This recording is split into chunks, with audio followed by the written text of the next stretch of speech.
In the sweltering heat of a Lagos Sunday, something impossible happened. A convoy of black SUVs tore through the dusty roads leading to Zion Prayer Movement outreach like a storm no one saw coming. Sirens blared. Security men in dark glasses spilled out like ants. The usual praise warriors in white garments paused mid-dance, hands frozen in the air. Drums fell silent. Microphones hummed with feedback. Then the impossible stepped out. President Bola Ahmed Tinubu. Not in Aso Rock. Not in Abuja. Here. In the middle of a simple open-air crusade ground packed with ordinary Nigerians, market women, struggling graduates, widows, and tired fathers, clutching worn-out Bibles and desperate faith. The first 10 seconds of this story would make your heart stop. The most powerful man in Nigeria, the man millions love to hate, walking slowly toward the altar with shoulders slightly slumped, as if the weight of an angry nation rested on them. It started like any other Sunday at Zion. Evangelist Ebuka Obi stood on the makeshift platform, his voice booming with that familiar fire that had turned this prayer movement into a national phenomenon. The God who parts seas is here, he thundered, and thousands roared in agreement. Hands waved. Tears flowed. Prophetic declarations cut through the air like spiritual swords. The atmosphere was thick with expectation, the kind where miracles feel ordinary. No one expected a miracle of a different kind that day. The service was already deep in worship when the first black SUV appeared at the edge of the massive crusade ground. Then another, and another. More than 20 vehicles. The crowd murmured. Some thought it was a governor. Others whispered, big man. But when the central vehicle door opened and the unmistakable figure in white agbada emerged, flanked by the presidential seal on security details, a wave of shock rippled through the multitude. Not Tinubu be that. Jesus oh. Mothers lifted their children to see better. Young men who had spent the previous week cursing the economy suddenly forgot their phones. The atmosphere shifted from praise to stunned silence, then exploded into a mix of cheers, whispers, and cautious ululations. Evangelist Ebuka Obi, mid-prayer, opened his eyes and saw the president approaching the altar steps. For a split second, even the fiery prophet seemed taken aback.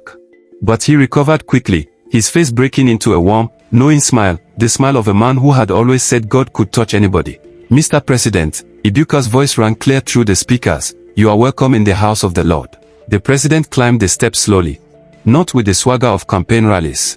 Not with the confidence of a man who had survived political wars. He moved like someone carrying invisible chains.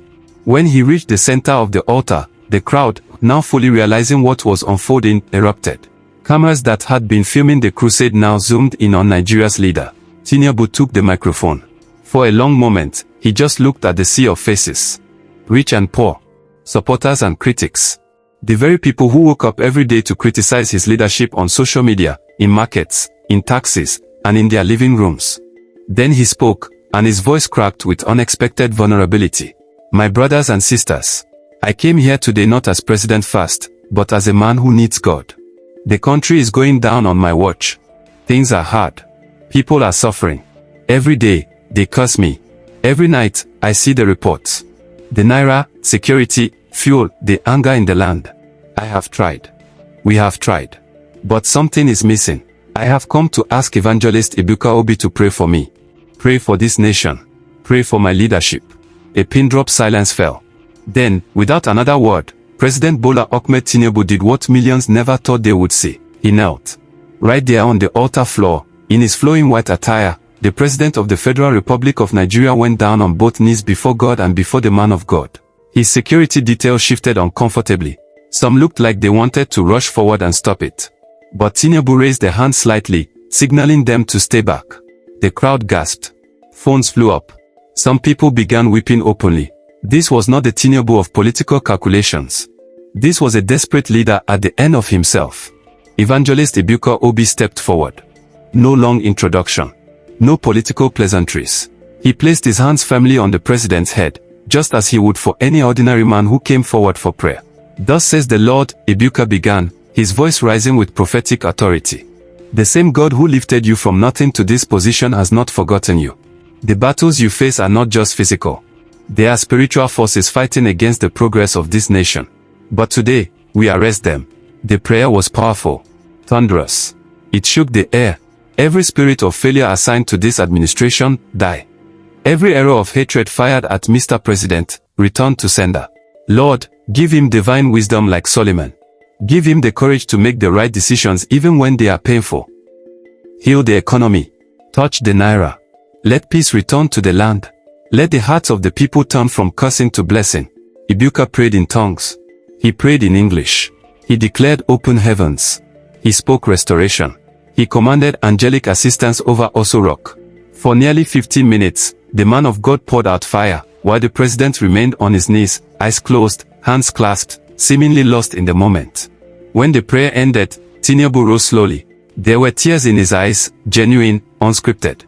He embraced Evangelist Ibuka Obi tightly, like a son embracing a father in crisis. "Thank you," the president said, voice thick with emotion.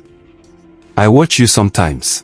Yes, even in Oso Rock, I see your programs. Keep up the good work.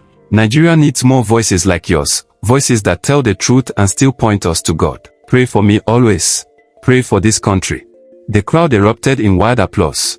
"Thank you, Daddy," some shouted. "God bless you, Mr. President," others added. The atmosphere had completely transformed. What began as shock had become something electric, hope mixed with awe. As the president made his way back to his vehicle, people surged forward gently, not in violence, but in desperate longing. Some stretched hands to touch the hem of his agbada as if he had become an extension of the miracle they sought. Security held them back respectfully. Tinubu paused several times, waving, even shaking a few hands. Inside the SUV, as the convoy prepared to leave, the president sat quietly for a long moment, staring out at the crusade ground where thousands still stood, singing and praying with fresh fire. That Sunday became legendary. Videos flooded social media within minutes. The kneeling president. The powerful prayer. The embrace. Clips went viral across Africa and beyond. Some praised him for humility. Others called it political theater. Many critics softened, at least for a day. Supporters found renewed strength. But in the prayer houses and homes across Nigeria, one thing was clear, something had shifted in the spirit. For weeks afterward, Evangelist Ibuka Obi continued his crusades with even greater power. He never boasted about the visit. He simply said, "When leaders humble themselves, God steps in." President Tinubu returned to Abuja a different man in some ways, still carrying the heavy burden of leadership, but now with fresh oil from an unlikely altar. The economy didn't magically transform overnight. Criticisms didn't vanish.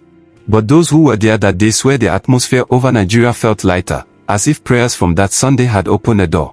In the end, the story wasn't really about politics. It was about a truth as old as time. No matter how high a man rises, he will one day need to kneel. And when power kneels before genuine prayer, even the hardest hearts in the crowd begin to believe again. The God of Zion is still in the business of turning kings around. And sometimes, he uses the dust of a Port Harcourt crusade ground to remind Africa's most powerful leader who truly runs the nations. What happened next in Oso Rock? Only time and continued prayer will tell.